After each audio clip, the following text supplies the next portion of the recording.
নমস্কার বন্ধুরা, জিভে জল বাই অঙ্কিতা চ্যানেলে তোমাদের সবাইকে স্বাগত। ফিরে এলাম আবার একটা জিভে জল আনা রেসিপি নিয়ে। তো আজকের রেসিপি চিকেন দিয়ে পটলের দোরমা। পটলের দোরমা সাধারণত নিরামিষভাবেই তোমরা দেখেছো আমার চ্যানেলে, তো আজকে আমিষভাবে বানাবো। তো তার আগে দেখো পটলটা এইভাবে আমি কেটে নিচ্ছি এবং ভেতরে স্কুপ করে পুরো শাঁসটাকে আমি বের করে নিচ্ছি একটা চামচের ডাঁটার সাহায্যে। তো এইভাবে সমস্ত পটলগুলোকে আমি স্কুপ করে শাঁসটাকে বের করে নেব।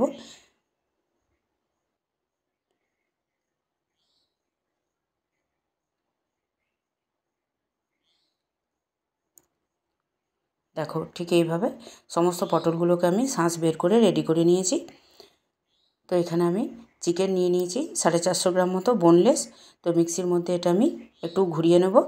তো তোমরা চাইলে কিমা দিয়েও করতে পারো, আর যদি মিক্সিতে না পেস্ট করে শিলেও বাটতে পারো।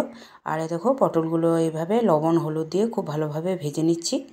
এখানে কিন্তু খুব ভালোভাবে ভেজে নিতে হবে, কাঁচা থাকলে কিন্তু চলবে না, কেননা পুর ভরার পর কিন্তু খুব বেশিক্ষণ আর গ্রেভির মধ্যে রাখবো না। তো এদিকে ওই পটল ভাজা তেলের মধ্যে আমি দিয়ে দিয়েছি পেঁয়াজ কুচি, দিয়ে দিলাম পেঁয়াজ আদা রসুনের বাটা। আমি একসাথেই বেটে রেখেছিলাম, কিছুটা গ্রেভির জন্য তুলে রেখেছি আর কিছুটা চিকেনটা পুর বানানোর জন্য বাটা মশলা এখানে দিয়ে দিলাম। তো মশলাটা খুব ভালোভাবে আমি কষিয়ে নিচ্ছি, তার মধ্যে দিয়ে দিচ্ছি স্বাদ মতো লবণ হলুদ সব কিছু দিয়ে ভালোভাবে কষিয়ে নিলাম। আর এখানে একটু সামান্য দিয়ে দিলাম চিকেন মশলা।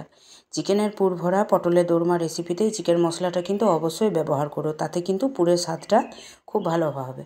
আর দেখো কথা বলতে বলতে দিয়ে দিলাম কাশ্মীরি লাল লঙ্কা গুঁড়ো এবং একটু ঝাল লঙ্কার গুঁড়ো পরিমাণ মতো। তো খুব ভালোভাবে কষিয়ে নেওয়ার পর দিয়ে দিচ্ছি বেটে রাখা চিকেনটা। তো এখানে চিকেনটা আমি লবণ আর গোলমরিচ দিয়ে বেটে রেখেছিলাম। তো আবার খুব ভালোভাবে এটাকে কষিয়ে নিতে হবে যাতে চিকেনটা কোথাও কাঁচা না থাকে। খুব ভালোভাবে একদম ঝুরঝুরে করে, যেমন এগ ভুর্জি বানাই ঠিক সেরকমভাবে ভুর্জির মতো করে কষিয়ে নিতে হবে। দেখো অনেকটাই কষিয়ে নিয়েছি। এখানে কিন্তু কম আঁচ করে ঢাকা রাখার কোনো প্রয়োজন নেই, যেমন ডিমের ভুর্জি বানানো হয় সেইভাবে ভুর্জি বানিয়ে নিলেই হয়ে যাবে।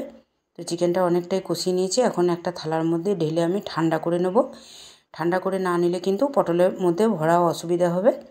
আর দেখো ওই কড়াইয়ের মধ্যেই কিন্তু আবার আমি বেশ খানিকটা সর্ষের তেল দিয়ে গোটা জিরে তেজপাতা শুকনো লঙ্কা আমি ফোড়নে দিয়ে দিলাম। বেশি গ্রেভি যেভাবে বানানো হয় সেভাবেই একটা গ্রেভি আমি এখানে বানিয়ে নেব। তো তার মধ্যে দিয়ে দিলাম যে এক্সট্রা বেটে রাখা মশলাটা রেখেছিলাম আদা রসুন পেঁয়াজের পেস্টটা, সেটাও দিয়ে দিলাম। খুব ভালোভাবে কষিয়ে নিয়ে আবার একটু সামান্য লাল লঙ্কার গুঁড়ো, কাশ্মীরি লাল লঙ্কার গুঁড়ো, এটা রঙের জন্য, ভালোভাবে দিয়ে দিলাম। আর এখানেও একটু চিকেনের যে চিকেন কারি মশলাটা সেটাও একটু দিয়ে দেবো, গ্রেভিটা যাতে খুব ভালো ফ্লেভার আসে। আর স্বাদ মতো লবণ হলুদ দিয়ে খুব ভালোভাবে আমি কষিয়ে নিচ্ছি।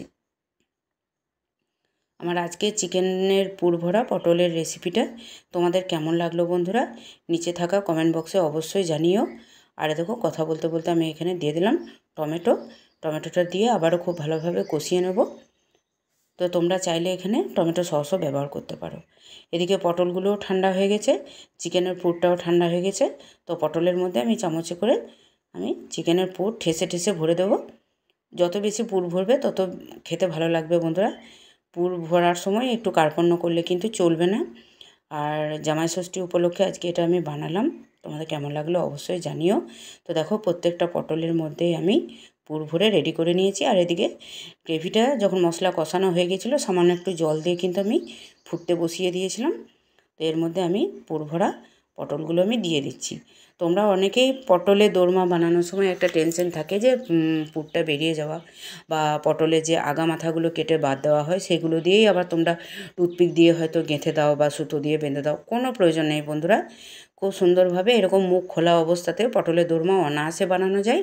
কম আঁচে এইভাবে 5 মিনিট মতো দিয়ে রেখে দিলে ভেতরে পুরটা খুব ভালোভাবে সেট হয়ে যাবে, পটলটাও খুব ভালোভাবে নরম হয়ে যাবে, আর পুর বেরিয়েও আসবে না।